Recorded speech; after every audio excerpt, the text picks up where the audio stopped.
Assalamualaikum warahmatullahi wabarakatuh. Apa kabar anak-anakku? Semoga kalian selalu sehat dan tetap semangat.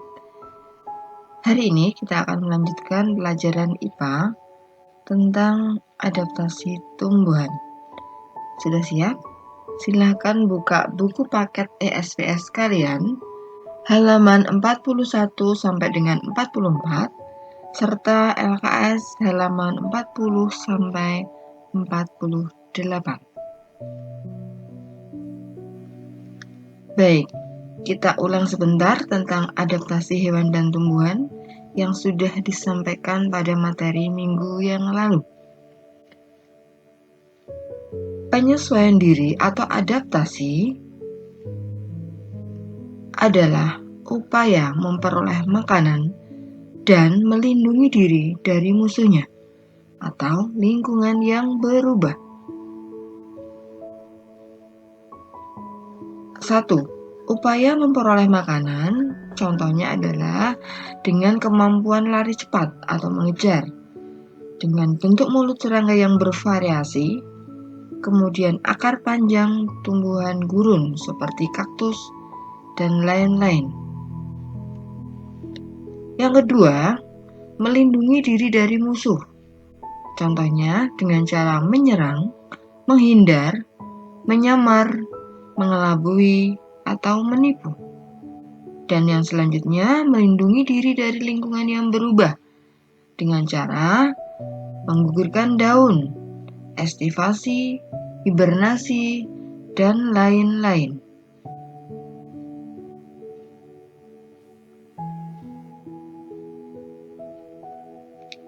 Adaptasi tumbuhan. Kita akan mempelajari beberapa adaptasi dari tumbuh-tumbuhan yang ada di sekitar kita. Yang pertama adalah tanaman keladi. Tanaman keladi ini banyak kita jumpai di pinggir-pinggir kolam ataupun sungai ya. Ataupun kita bisa mengenal ini dengan nama talas. Okay. Baik, adaptasinya adalah tanaman keladi itu mempunyai daun tipis dan lebar. Untuk apa? Fungsinya untuk mempercepat penguapan. Yang kedua adalah bambu. Baik, lihat gambarnya. Bambu memiliki adaptasi dengan cara mempunyai bulu-bulu yang halus dan gatal pada tubuhnya, ya, di seluruh tubuhnya. Fungsinya untuk melindungi bambu dari pemangsa.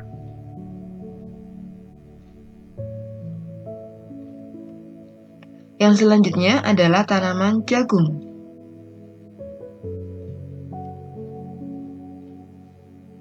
Jagung memiliki adaptasi yaitu menggulungkan ujung daunnya. Fungsinya adalah untuk mengurangi penguapan. Kita lihat tumbuhan yang lain.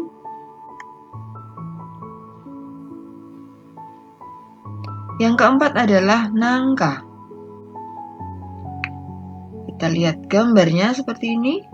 Adaptasinya adalah mengeluarkan getah, baik pada batangnya, daun, maupun buahnya. Nah, fungsinya untuk apa? Untuk melindungi diri dari pemangsa. Yang selanjutnya adalah durian. Durian memiliki adaptasi berupa duri pada buahnya. Fungsinya untuk melindungi diri dari pemangsa.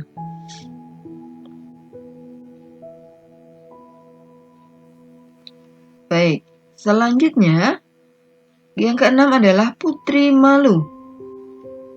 Nah, ini sering kita jumpai di semak-semak ya. Adaptasinya adalah mengatupkan daunnya jika ada sentuhan. Jadi ketika daunnya kita sentuh, dia akan mengatup.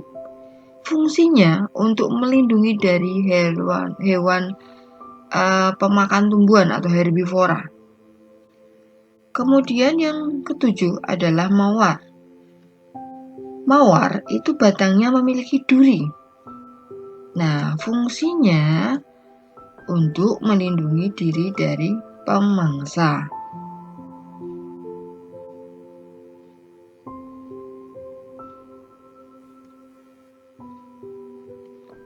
Tanaman lain adalah teratai.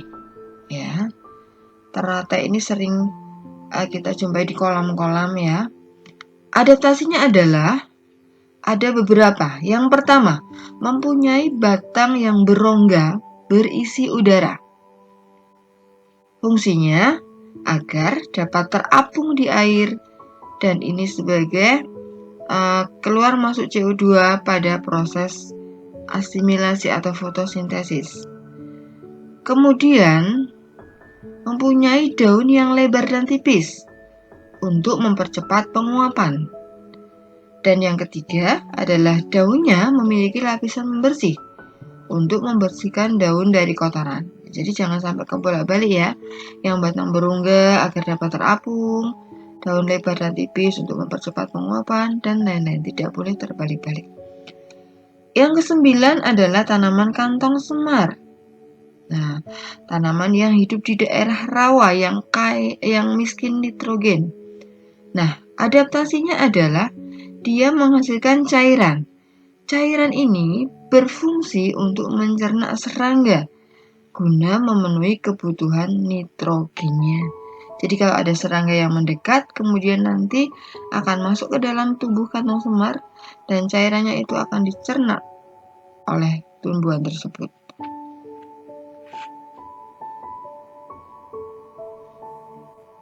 Yang selanjutnya adalah Venus atau flytrap. Seperti ini gambarnya.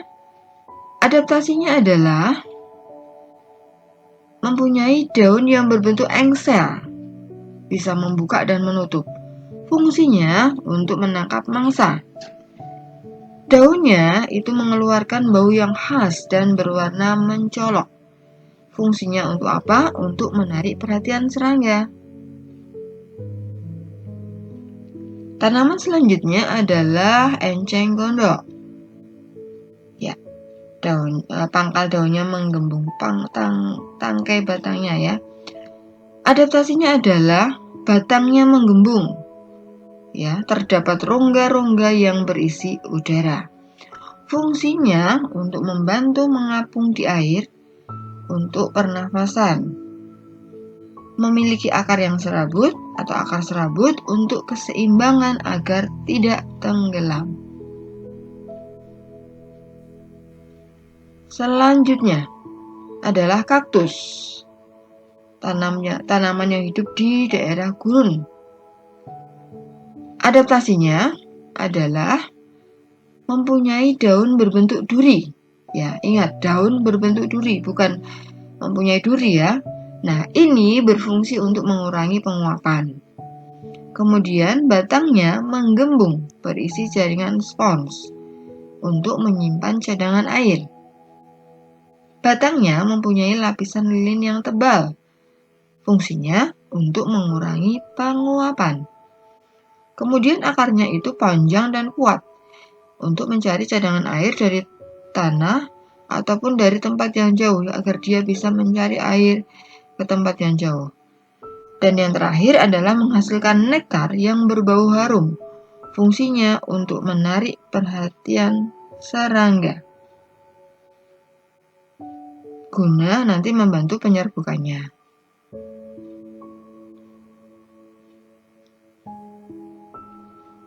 Baik, kita lanjutkan.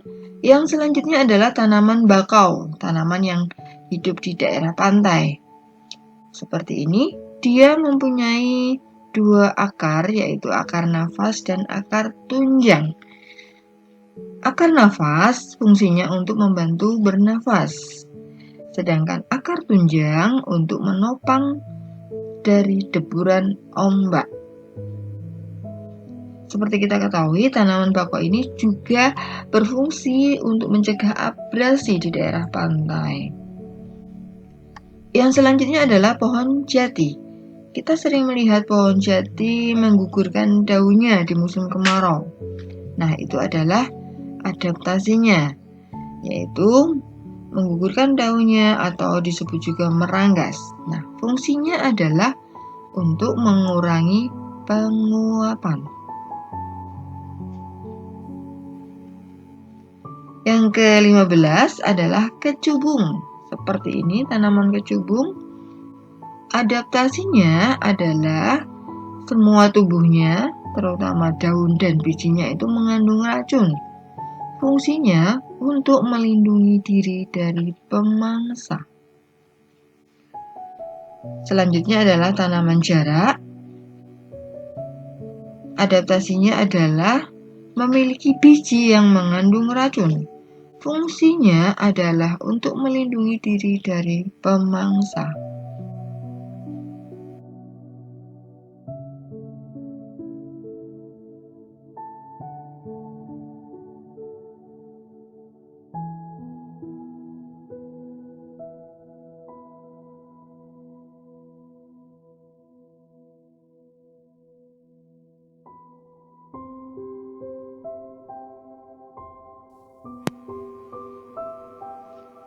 Baik anak-anak, demikian tadi beberapa adaptasi dari berbagai tumbuhan.